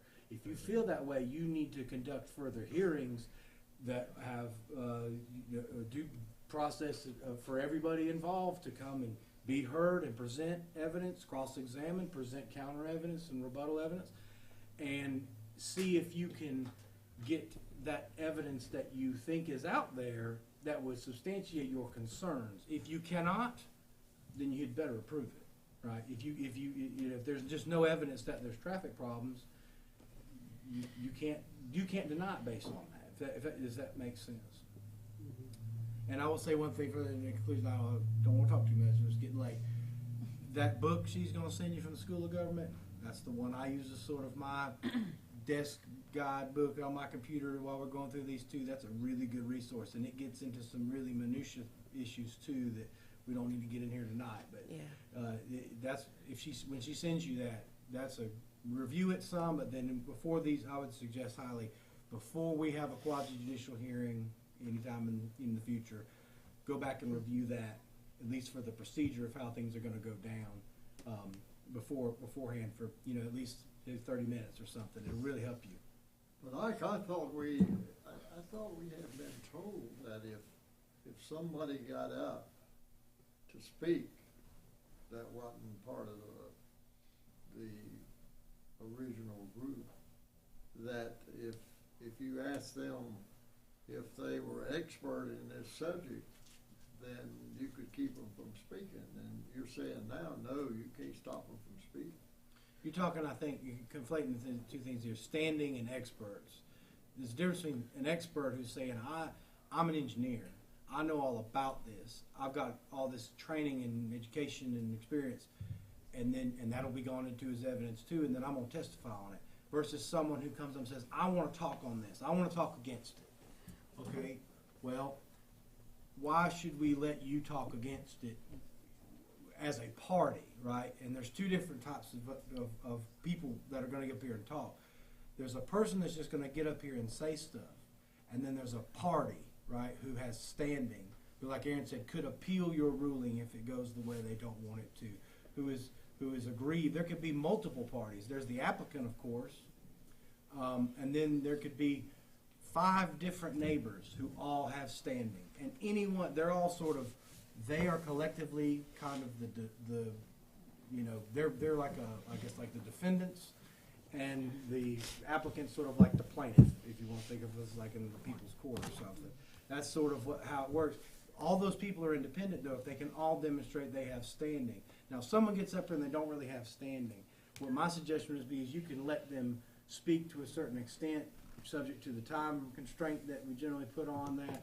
But since they don't have standing, you really shouldn't put any kind of weight on what they testify to. And where they start getting completely off base, that's really where it comes in for the mayor to say, I'm going to stop you, sir, ma'am. You're testifying as a thing that have no bearing on this.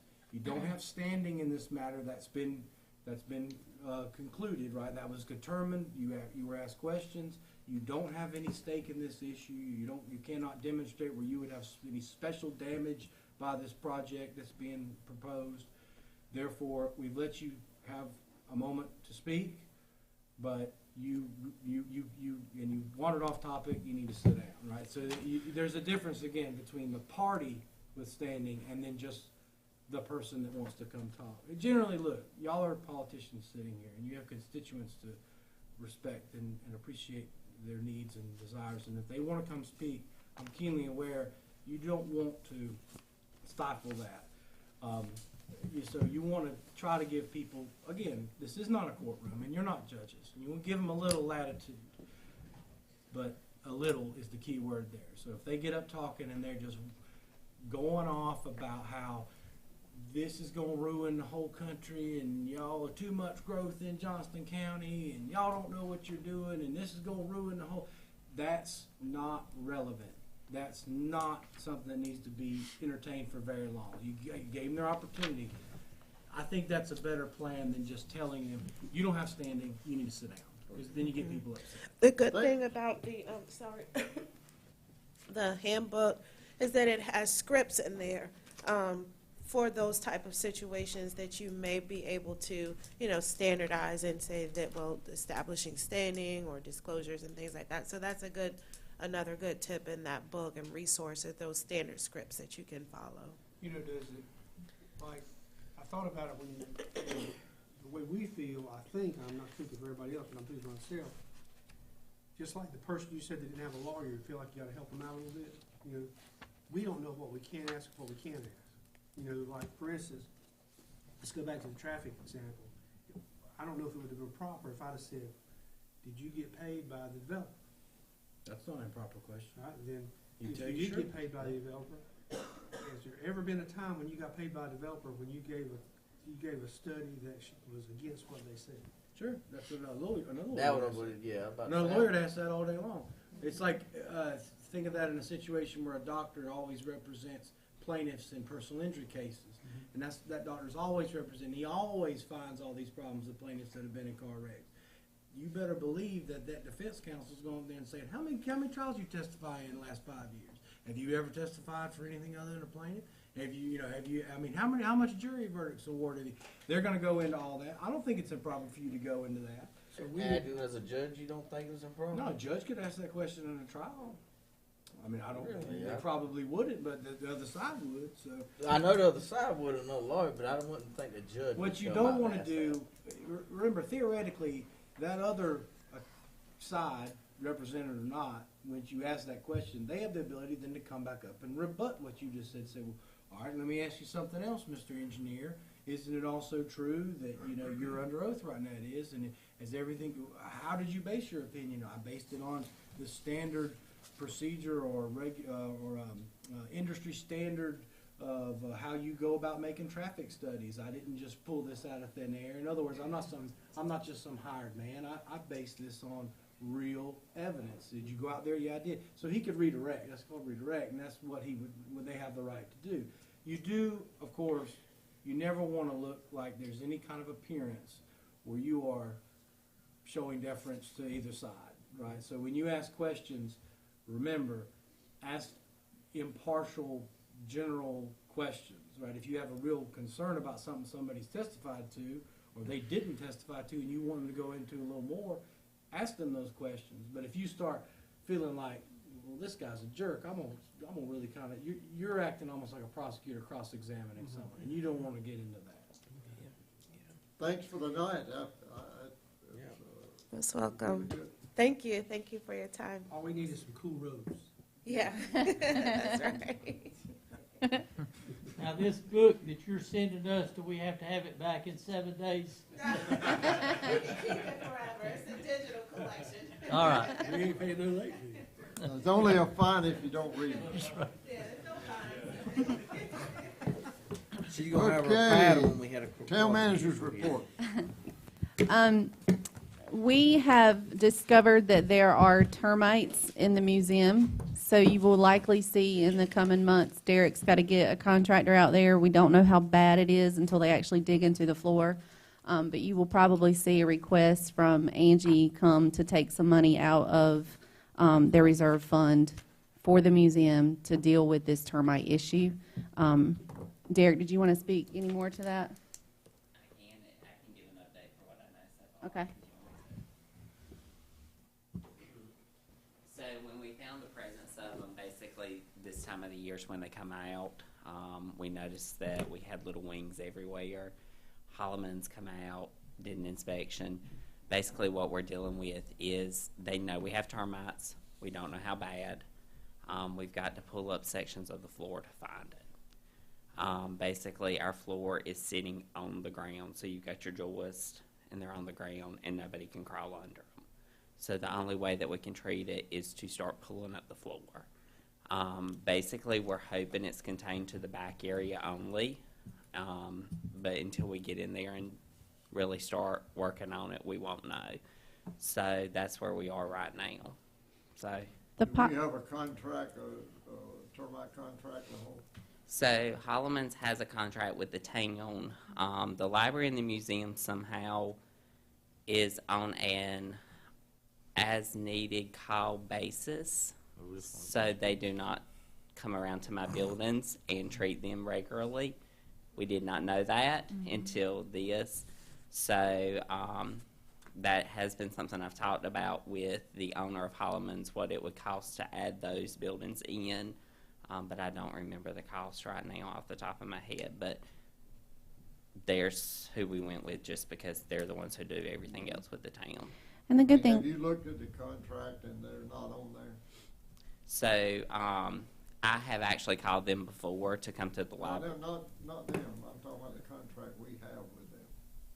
I have not seen the contract. I don't haven't know. seen it either, but I was it's- just told by them that we were not Yeah. like on the rotation Well, I would for say monthly that too if treatment. I thought it was gonna cost me $5,000 or $6,000. we can pull it. We can get it. That contract's been around Ever. for a long time before me.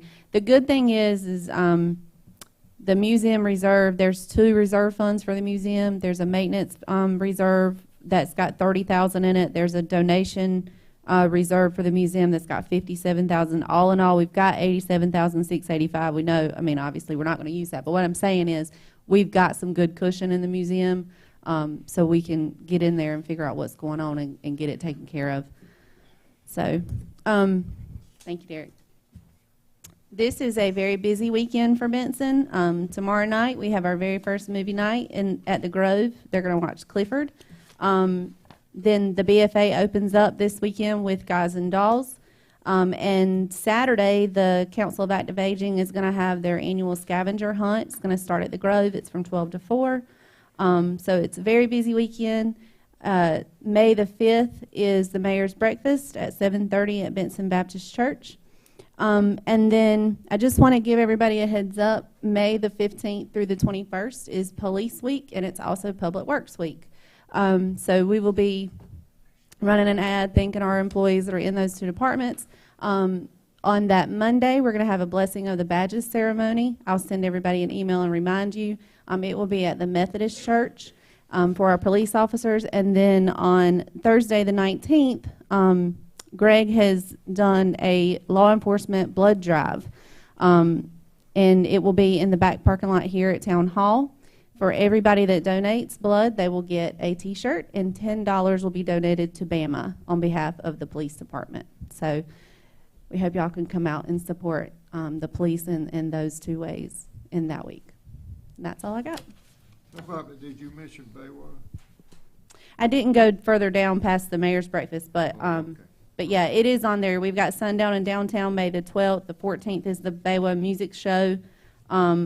And then we're closed for Memorial Day. And we decided that the board retreat on the 21st will be held in our new Public Works building. So we've got a full CO for that last week, and so we can have our meeting in there, and y'all can tour the building. Okay, anything else? Hi. I've talked enough. I just want to say thank you very much to Erin for that presentation. That's great information, and as always, she's done an excellent job. Thank you. You're welcome. Max? Happy birthday, Maxine. That's all I gotta say. Thank you very much.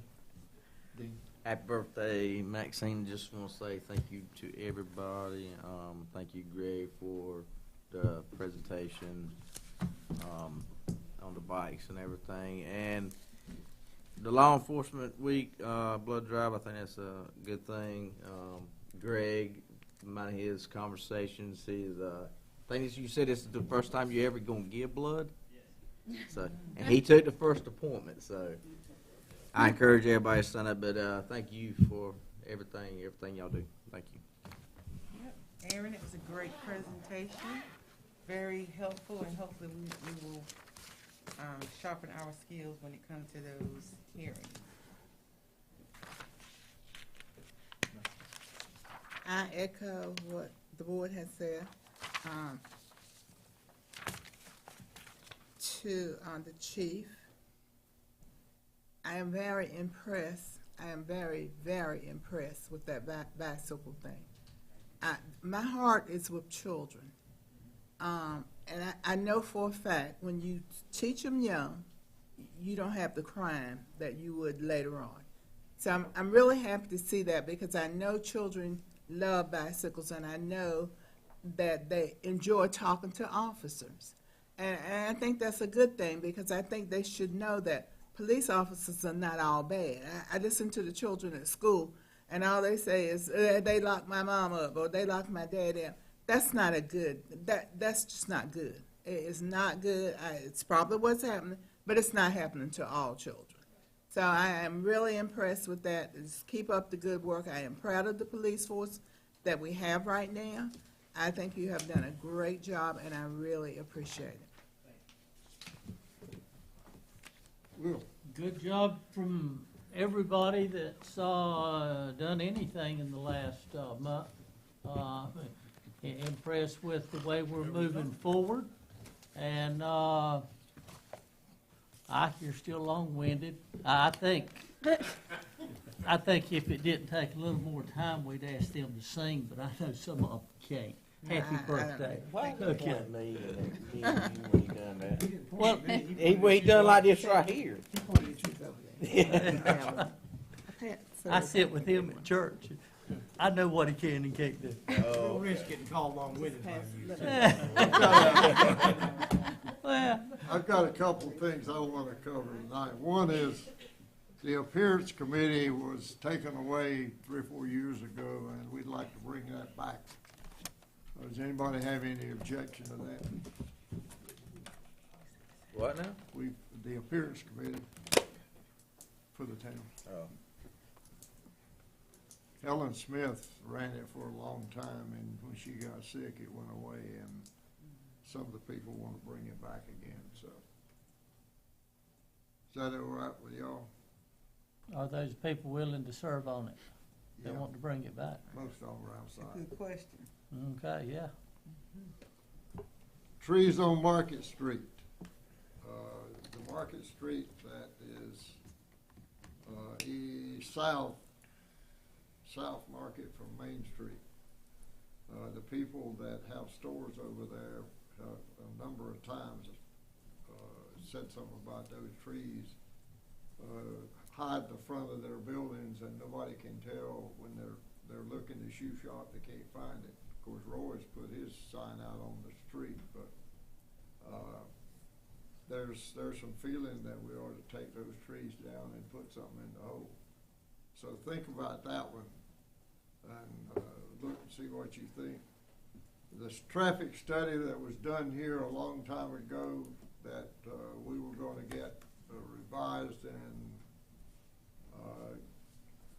get it approved has not been done, and we need to do that because the county is starting right now. What they call the capital area MPO, and I've been appointed as a Southeast Area Study Update Project, and they'll cover part of Wake County and 2 or 3 other counties. And we need to get that traffic study either completely killed and let it go, but the last word I had was that it was going to be corrected on the 2 things that people objected to, and it'd be presented again. So, Kim, we need to try to find that, and the guy that was the